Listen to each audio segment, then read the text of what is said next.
Hi, my name's Craig from Slightly Unusual, the Comedy Illusionist, and we're specialists in weddings. On this week's vlog, I'm going to talk to you about the different types of wedding entertainment that you could have at your wedding, and I'm going to do an honest comparison between the different options that you have.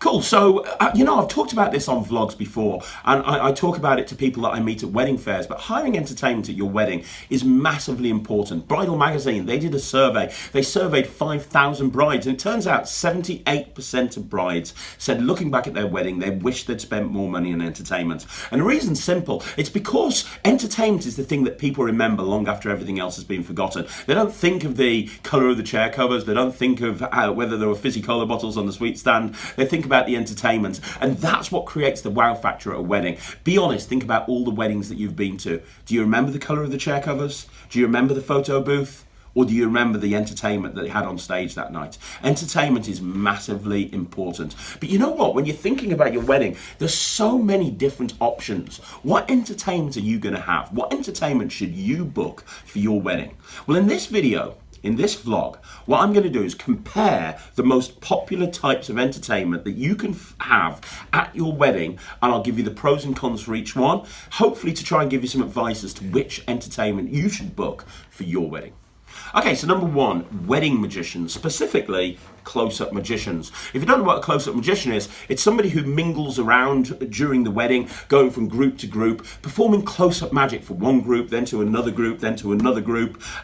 Sometimes a close-up magician will do table magic, which means they'll go into the wedding breakfast and they'll go from table to table, doing the same thing. And you know what? It's a great form of entertainment. It's really interactive. It really builds the atmosphere in the room up. Everyone's clapping, everyone's cheering, everyone's laughing. And the other thing it does is it's a great conversation starter. It's a great icebreaker. There's a lot of people at your wedding that you've probably they don't know each other, and having a magician there, it can almost be a conversation starter, and it gives them something to talk about during the wedding breakfast when they're sat on tables with people they don't know. A few years ago, it was really rare to have a magician at the wedding. You hardly saw it, but these days, most magicians will have a wedding.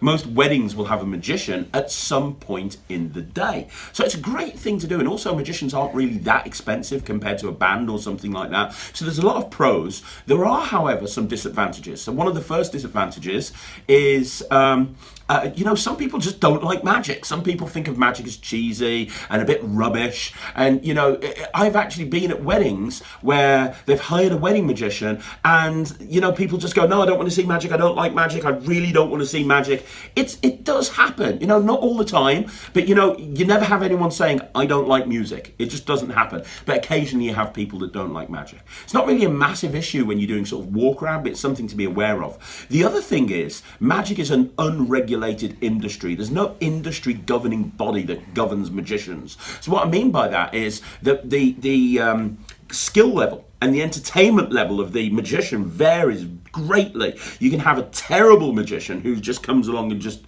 sucks the atmosphere at your wedding, and you can have an amazing magician. It's kind of, who do you pick? Well, my advice with that one is to make sure that you're watching show reels of the magicians that you're looking at, because you'll get a good idea of their style if you watch either a show reel or a full unedited performance, okay?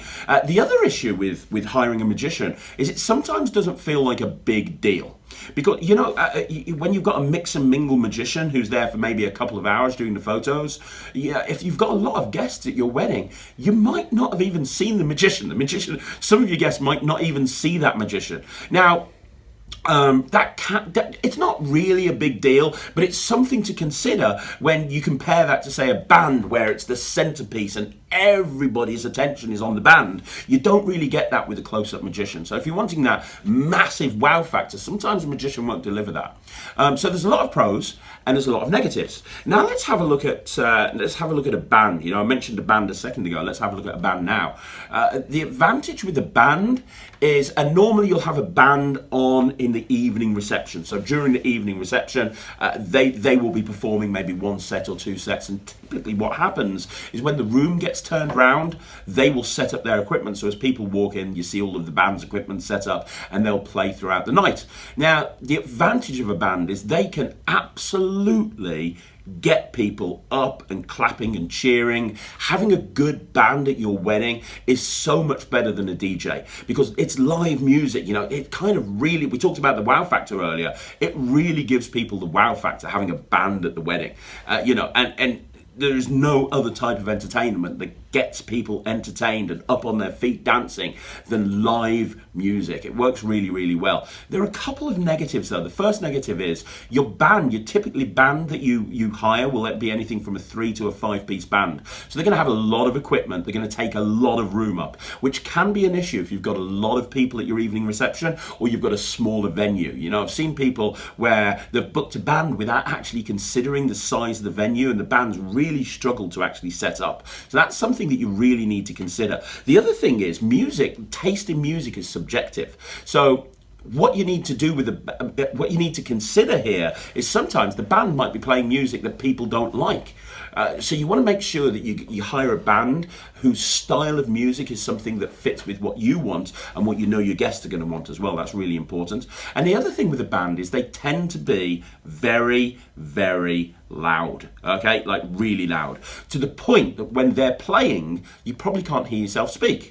Which means that if you've got people in the room that aren't particularly into music or don't want to listen to the band, or maybe you've got older guests that are kind of just getting drowned out by the loudness of the volume or something, or younger guests that just don't want to be there, that's a struggle, because now you're kind of stuck in a room where you can't really talk to each other because the volume of the music. So if you're in a kind of a venue where there's only one room, well, you're going to have to go outside, or you're going to have to find somewhere else to go, or you're just going to have to sit there in silence. So you kind of need to look at the guests that are going to be at your wedding and say, well, is a band appropriate for the people that are in the audience? That's something to consider.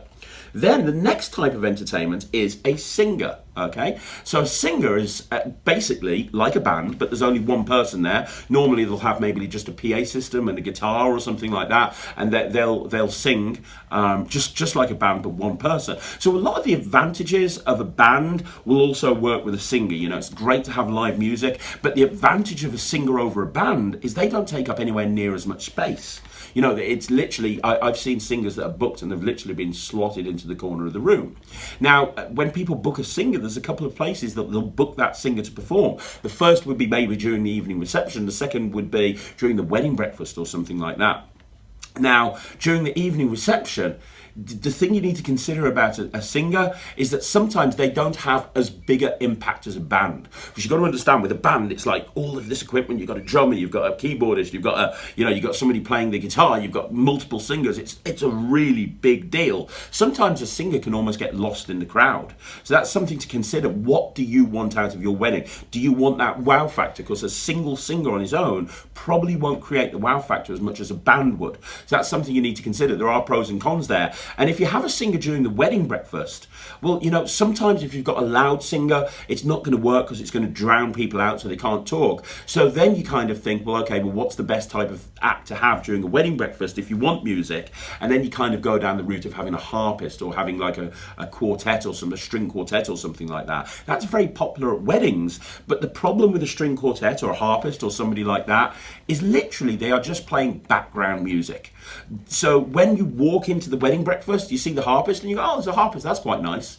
But then through the rest of the meal, you're not there sitting watching the harpist. You can probably get the same sort of effect if you just played harp music over the internal PA system. So do you want to spend the money on having somebody there who you're spending a few £100s on to play music that's not really it's not like everyone's sitting there listening to it. So it's this sort of thing that you need to take into consideration.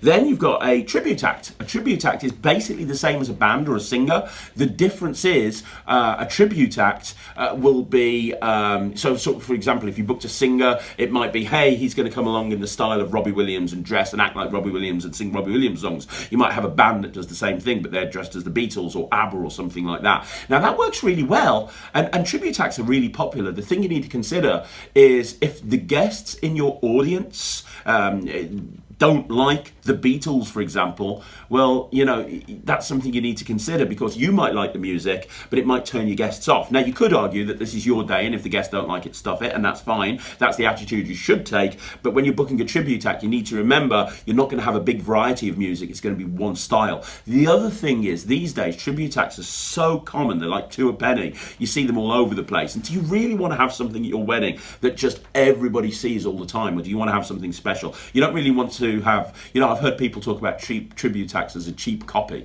You don't want to have something at your wedding that people think of as a cheap copy, really. To be honest, if you're going down the route of live music at your wedding, I would suggest going for a band or a singer. I think that's the best option. Then you've got other walk-around entertainment as well, like caricaturists, and you have scissor art, where people cut up pieces of paper as silhouettes of the people that they're performing for, and contact jugglers and people like that. They kind of fall under the same banner for me as close-up magicians. So there's a lot of pros and there's a lot of cons. It's a great form of entertainment during the period of time where entertainment normally isn't appropriate, like during the photos, during the champagne reception, during tables and stuff like that. So the thing you need to consider with somebody like a caricaturist, for example, is they're not actually entertaining. They'll sit there, they'll draw the person that they're sitting with, and they'll give them that as a souvenir, but it's not an interactive experience. It's not like they're seeing magic and everyone's interacting together. So the advantage is that all your guests get to go away with like a picture of themselves, which is nice, but the disadvantage is it's not really entertainment as such. So it's something that you need to consider. And then finally, you've got a couple of other things. You've got a comedian. Having a comedian is becoming more and more popular at weddings. You need to consider the style of the entertainer, because sometimes blue entertainers that tell very risky jokes, that wouldn't be the sort of thing that's suitable for a wedding, especially if you've got kids there or it's a family audience. And then the other thing is, again, as with magicians, the quality of a comedian can vary very, very greatly. Some can be very good, some can be very bad. And just like music, comedy is subjective. What one person finds funny, somebody else doesn't find funny. A friend of mine hates Michael McIntyre. I love Michael McIntyre. If I was sitting in the audience watching Michael, I'd have a great time. He'd probably walk out. But it's the same act. So it's something you need to consider. You want to book entertainment that a lot of the time everybody will enjoy on some level. And then finally, you've got an illusion act. An illusion act is very different to a magician. Rather than walking around performing magic, they will normally do a show to everybody, and normally it starts off the reception. So when the room's getting turned around, the illusion act will set up all their illusions, and then as the evening guests arrive, they will sit down, and then the illusion act will perform to all of the wedding guests. It really gives the wow factor. I mean, that's a massive bonus when people walk in and see all these illusions laid out.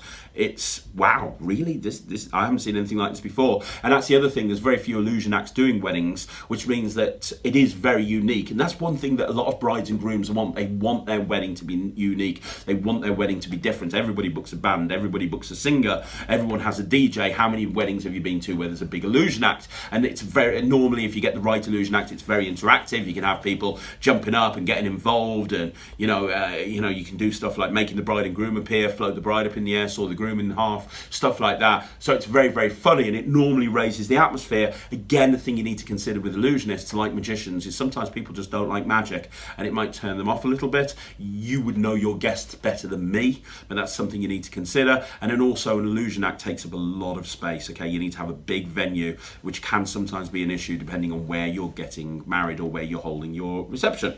So, as you can see, there's a lot of pros and cons with regards to your wedding entertainment. My big piece of advice, I've got two pieces of advice here for you.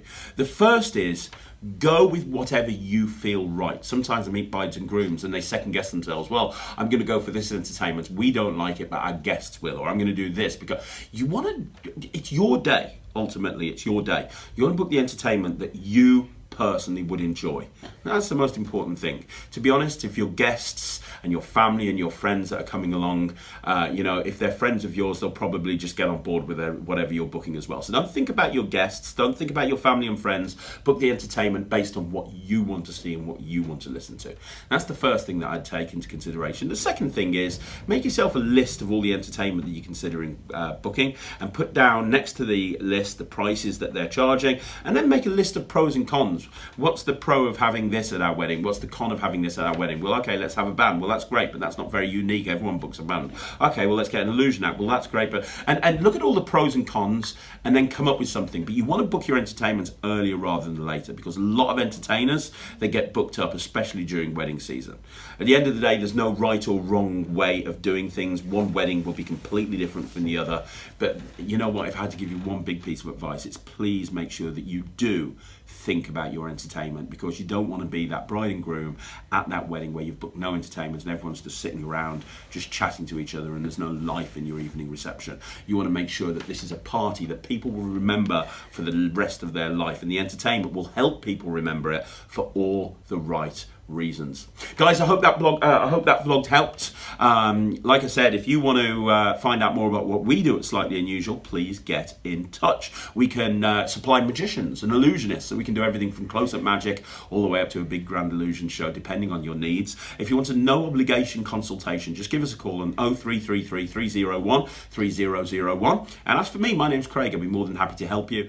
Or you can visit us on our website at www.slightlyanusual.co.uk. And the other thing is, don't forget to check out this YouTube channel that you're watching this video on now. Have a look at playlists and click on weddings, and you'll see a whole bunch of live performances at weddings. Have a look at close-up and you see some live close-up performances as well. Subscribe to the YouTube channel. We put content up here all of the time, and I look forward to seeing you next week with another vlog. My name's Craig from Slightly Unusual.